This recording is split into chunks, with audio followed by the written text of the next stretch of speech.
Network Entertainment.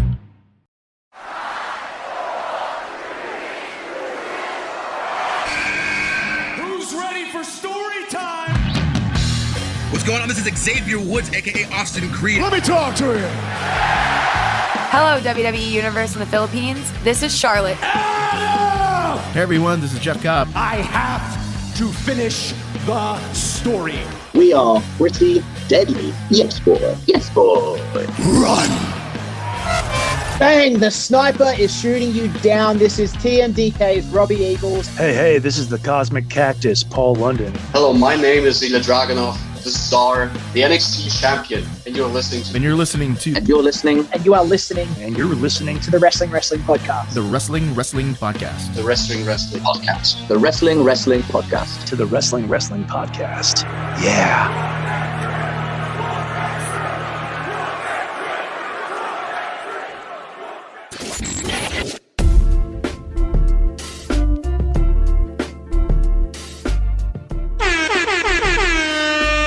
You are now listening to the longest running weekly episodic Filipino wrestling podcast. This is the Wrestling Podcast. Romaran and Emile Natet today, whenever you're listening to this, we are doing a post-livestream bonus episode where we talk about the things we didn't get to talk about on the live stream because we only have an hour. And what we didn't talk about was a bunch of things from WWE. So let's not waste any more of your time. Let's start. First, one big star from STARDOM in Japan. Giulia is coming to NXT, or reportedly coming to NXT. A lot of people are mad about this because they feel that a talent like her does not deserve to head straight to the developmental territory. But that's a crock of shit. Because everyone went to NXT. Nakamura went to NXT. Samoa Joe, Asuka, Io Shirai, Kairi Sane. Yeah. Finn Balor, Prince Devitt, Kevin Owens, everyone went to NXT, and it's a thing that happens because you do have to familiarize yourself with the way WWE does its programming. There are some exceptions, yes, like a AJ Styles or the club, the OC, but some of them already know. AJ Styles has experience working for TV. Although Samoa Joe does as well, but that's neither here nor there. But Giulia doesn't speak English much. Tapos she is completely accustomed to working a whole different way of wrestling. They don't do things the same way in Japan, especially in Joshi wrestling. So you do have to get there to NXT and figure out how to do it the WWE way. Because otherwise, you're not being a good worker. You're not being a good employee. Yeah, and di ba naalala natin like years ago when this was before NXT, and this is my always argument against people who are saying that they should, like, every signee should jump up to the main roster. Remember Sin Cara? Like, he went straight up to the main roster. Yeah. Look at what happened, di ba? Yeah. So, to be fair, wala pang NXT at that time. No, meron. I mean, technically... No, FCW. FCW. They should have sent him to FCW. But again, this is the argument. Ryan Danielson went to FCW. Yeah, even though we have these great wrestlers, WWE has their own way of doing things. Like everything from programming to how people wrestle. No matter how much people are complaining about, they're gonna hamper yung style ni Giulia, which is hard hitting, but it's if that enables her career to be longer, then hell to the yes, diba? So it's not a bad thing that she goes to NXT, and it has been a thing for years now. The biggest stars of WWE today went through the NXT system. I guess siguro may stigma pa kasi yung NXT post the Black and Gold era. Like people who hasn't been watching NXT thinks that it's the 2.0. No, it's not just that. It's also because NXT really is a developmental territory, and a lot of people think, a lot of internet fans, because I think that if you are proven outside WWE, you don't need to learn how to wrestle, quote unquote, wrestle again, which is not what's happening there. You're not learning how to wrestle again. You're just learning how to get a feel of these things over in the US or over in WWE if you're from the US already. So it's something that they won't understand because they don't go through it. Like, sino ba sila? They're not wrestlers, right? So it's something that you have to learn. Get your head out of your ass and stop thinking that it's just developmental. It really isn't. Because a good pro wrestler, especially a good world-traveled pro wrestler, they know that they have to learn some things that they don't know. So yun lang naman. That's why there's a stigma, because it's developmental, and people think that that's for yung mga greenhorns. Yeah. So I mean, nabasa ko earlier, like people also shitting on those who are saying her going to NXT is a bad thing, is that she's moving to a whole different country. Like mahirap yon if she goes to America and starts traveling agad-agad, that's gonna affect her kasi culture shock. Syempre culture shock siya once she goes to America. So at least in NXT, she is based in Florida. She would have time to establish herself in the US, which is, again, for someone who is Japanese going to a whole different country, that's a difficult thing to do. Yeah. It's just a lot of people barking about things they don't know about, and we'll never know what's a wrestler.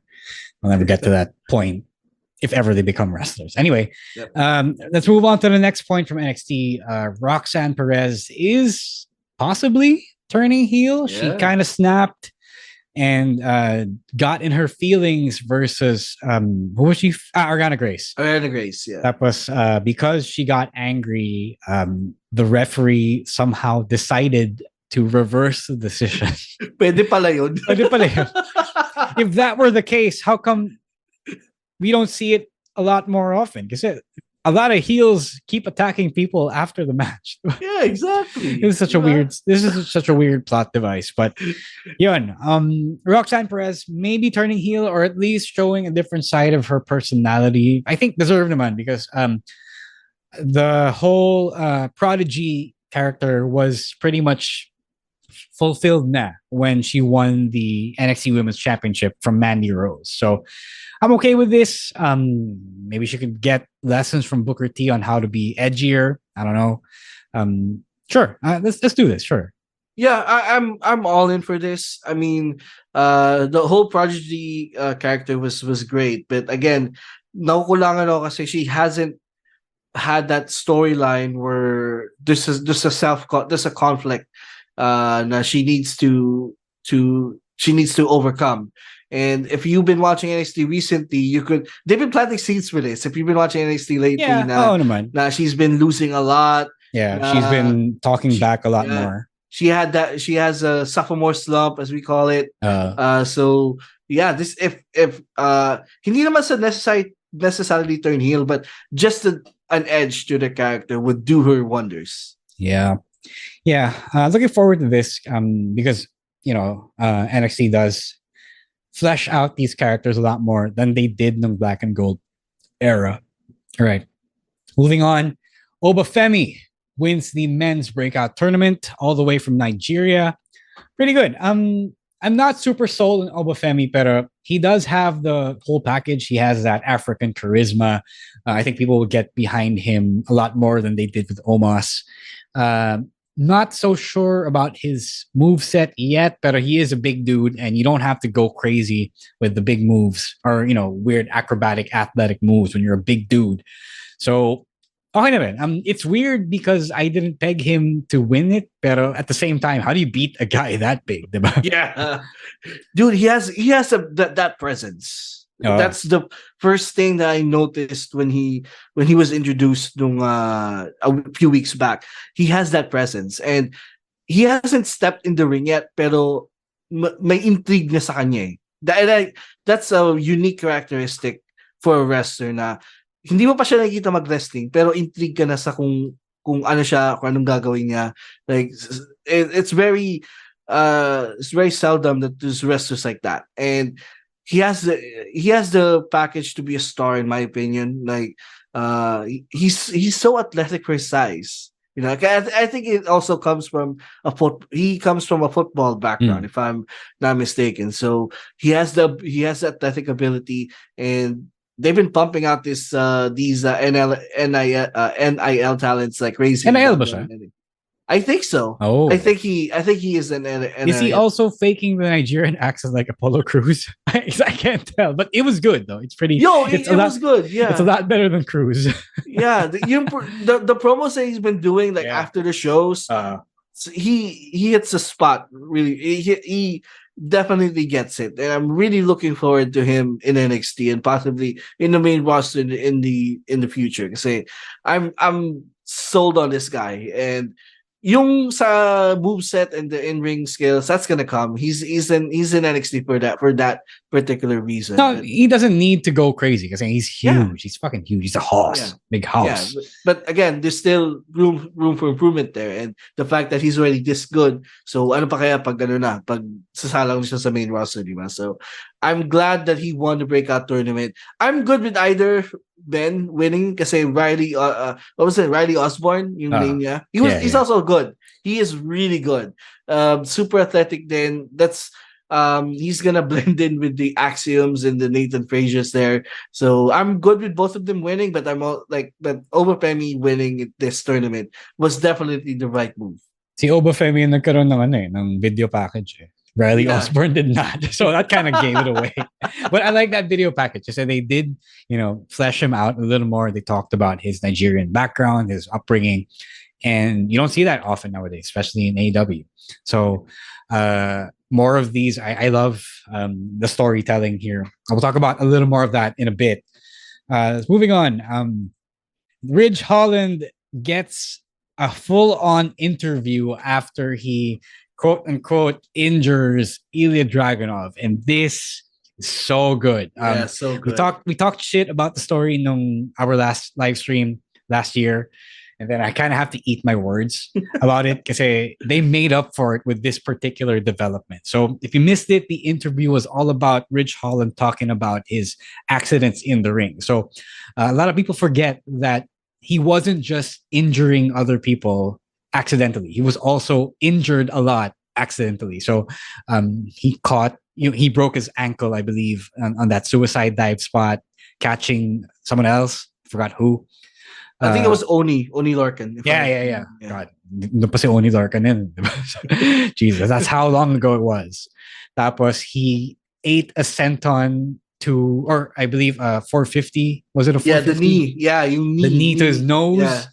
So they talk about all the accidents that happen in the ring, and they make it a point to tell everyone, and it's now up to everyone to listen, that these things just happen without anyone intending them to. It's not a matter of whether someone was being unsafe or someone was being negligent. Because you can be as safe as you can possibly be. You can measure your strikes, you can measure your throws, you can measure your bumps. But if one thing goes wrong without anyone's fault, it goes wrong. And all of us, we know that. We know that as we step in the ring. Kaya a lot of fans don't, because it's a lot easier to point fingers at someone who you think injured someone else. Because you want someone to blame. You want someone to blame. It's easier to find someone to blame, especially when it's two guys working together in the ring and supposed to be protecting each other. So they also characterized Ridge Holland as someone who is a provider for his family. So he keeps coming back after these accidents to just provide for his family. Kasi hindi lang siya yung apektado ng trabaho niya. So he has a kid, I believe, at least one kid to provide for, his wife, and they all depend on him. So he has to keep coming back to work and rising above this adversity. So I really like that. It humanized him a lot. I guess the only bad thing about it was that it was medyo tasteless that they worked an injury with Ilya Dragunov, because Ilya is really beloved, and then you already have a bad rep. Ridge already has a bad rep, diba? So going with that first, I know you needed that to get to this interview, but going with that first, that's definitely going to leave a lot of people really pissed off, and it might even just turned off a lot of people from Ridge Holland completely. And I saw a lot of that on social media after it happened. And right before it was revealed, no working on Shine, and then right before Ilya Dragunov showed up on NXT last week. Yeah. So, yeah, a lot of you fans, if you're listening to this, you need to apologize to Ridge Holland. You need to apologize to that man. Yeah, and again, I also said this during the live stream. Coming out of that, the incident, Ridge, I felt sympathy. I felt sympathy for his character. He became a sympathetic babyface for me. And again, coming out of this interview, he became even more of a sympathetic babyface in my eyes because you heard his side of the story. And for people who doesn't have a clue, after watching this, they should have a clue. They probably should have. Again, like you said, they should apologize to Ridge Holland because, again, injuries happen. Whether walang may kagustuhan na maka-injure ng wrestler. Like injuries happen in wrestling. He got injured more than he injured other people. Exactly. So as someone who got injured a lot, and experienced the pain of being injured, why the hell is he going out there trying to injure people, right? It doesn't make sense. Common sense lang yun eh. Kung di ba may kasabihan tayo, kung ayaw mong gawin sa'yo, wag mong gawin sa iba. Diba? So again, he came out here as a sympathetic babyface. So I really don't know because initially I thought, they're gonna head towards him being a vicious heel, but now after this, maybe is he gonna have a revenge arc here and be a solid babyface from now on? So I will leave them to that. I have full faith in NXT to tell this story really well. So, what would you think, bro, if it was the other way around? If they had this interview first, if they had this to tell the issues with Ridge Holland, before. It doesn't make sense kasi walang recent na nangyari with him. Yeah. Okay, if they did this after the Elton Prince injury, which was also an accident, by the way, forgot to mention that. Makes sense yun. If they did that on SmackDown, they didn't because he wasn't being pushed at the time until now when he went back to NXT, diba? So it wouldn't have made sense, although I could see it. Like there's no reason not to start with it, diba? Yeah. It just wouldn't have made as much sense. So yeah, if Big E isn't mad at Ridge, if Elton Prince isn't mad at Ridge, there is no right for you. If there's no backstage heat on Ridge, then there's no reason for people to shit on him. Because again, you're not a wrestler. You're not in there. You're not. You don't know the happenings that nangyari sa inside talaga. So again, he came out here as a sympathetic babyface. Yeah, it's really good. Really kudos to whoever wrote this because they nailed, I think, how to approach yung reputation Ridge and how to have him address all of that. It's so good. Reinforces why I cannot miss NXT every week. Yeah, that's why pasalamat tayo na may Blast TV. Yes, Blast TV. Blast TV. Right, moving on. We have some other things to talk about. Charlie Dempsey wrestled his AJPW match this week, All Japan Pro Wrestling, for the All Japan Pro Wrestling Triple Crown Championship that was established back in the 80s, around that time. And yung inspiration Eddie Kingston for his own Triple Crown Championship in AEW. So I read that a lot of the Japanese fans were confused as to why it was Charlie Dempsey of all NXT guys that was brought here. And I get it. He was good. I haven't seen the match, but I have seen clips of it. And he was good. Pero they're right. It doesn't make sense. And it was announced all of a sudden in that JAV looking video last month. But I felt like WWE could have made it a lot more hardworking. I felt like they should have had a small qualifier or a short tournament, just a qualifier, anything, to give us a reason why Charlie Dempsey was the guy na pinili. Kasi they're right. Charlie Dempsey hasn't done anything important in NXT. So why this guy? Could you at least say that, William Regal brokered the deal and then William Regal exercised his Nepo powers to send Charlie Dempsey over? But syempre, they're not telling that story because Dempsey doesn't want to be associated on screen with his dad. So, naman, that's my take on it. I felt like they could have avoided the whole confusion about the whole thing. So Charlie went after the Triple Crown, so I can get the confusion. It's probably their title.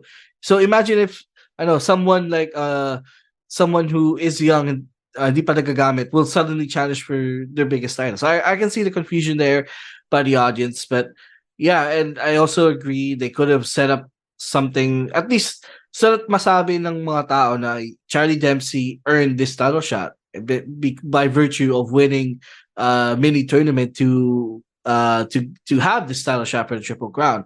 But nonetheless, it looked really solid. Like, yeah, separate. I mean, there's no doubt really about solid. it. Yeah.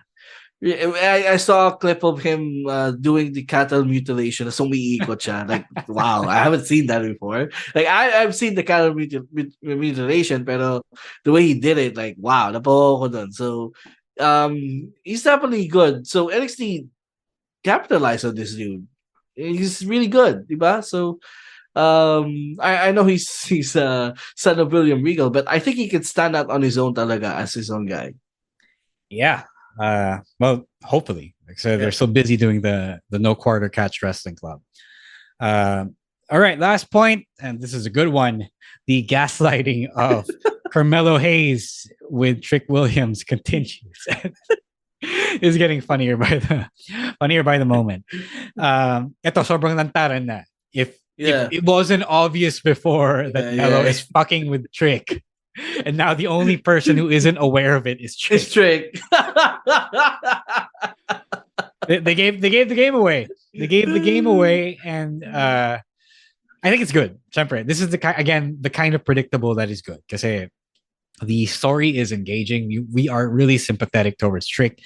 Tawag doon, yung nangyari sa match, they proved my point, my theory as to why Trick was getting over, because they knew that Trick was still improving and he wasn't on the level of guys like Melo and Giulia and now Grayson Waller. So see, Grayson Waller, who visited NXT, he told Trick during the match that he wasn't on his level. And that's why he's over, because they want to see he's now the legit underdog, even though he's bigger than these guys. Because they know that he's not as good. Yeah, he's the underdog. They want to see him improve. They want to see him pull out that surprise shock win. Diba? And that is what works. And I like that for them. Tapos the interweaving of the SmackDown feud between Grayson Waller and Kevin Owens is really good.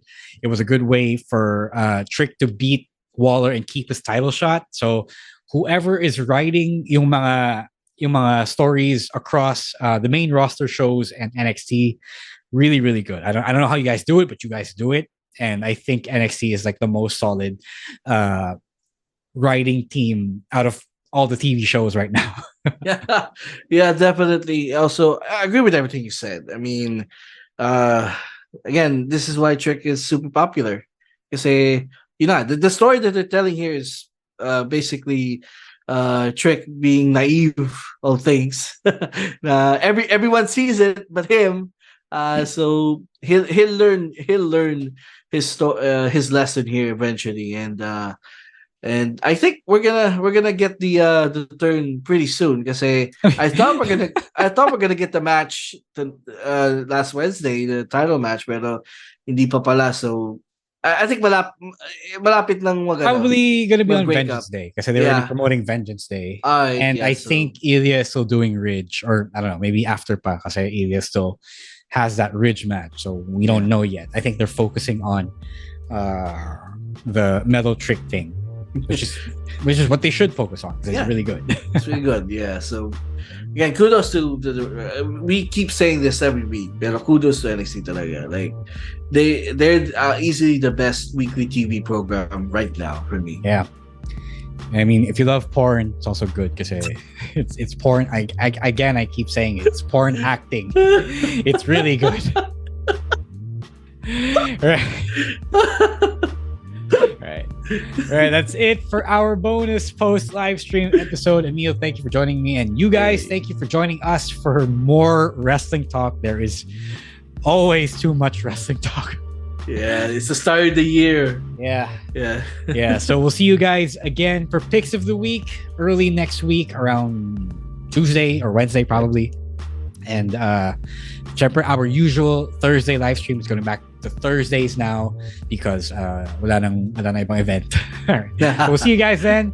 Again, please follow us on social media at Wrestling2XPod on Twitter and TikTok, at Wrestling Podcast on Instagram, and Threads at the Wrestling Podcast on Facebook, and the Wrestling Podcast walang da on YouTube. Spell it out kasi SEO.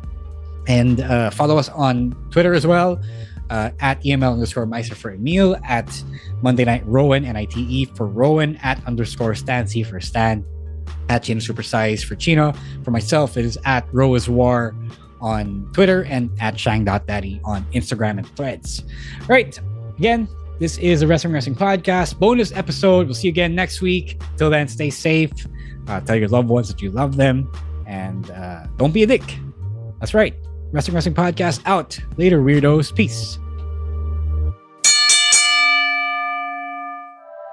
The opinions of podcast creators, hosts, and guests are not necessarily reflective of the official stance of the Pod Network Entertainment, its hosts, or other network programs. The content created by the people behind the podcast is personal and not meant to harm any religion, ethnicity, group, organization, company, or individual.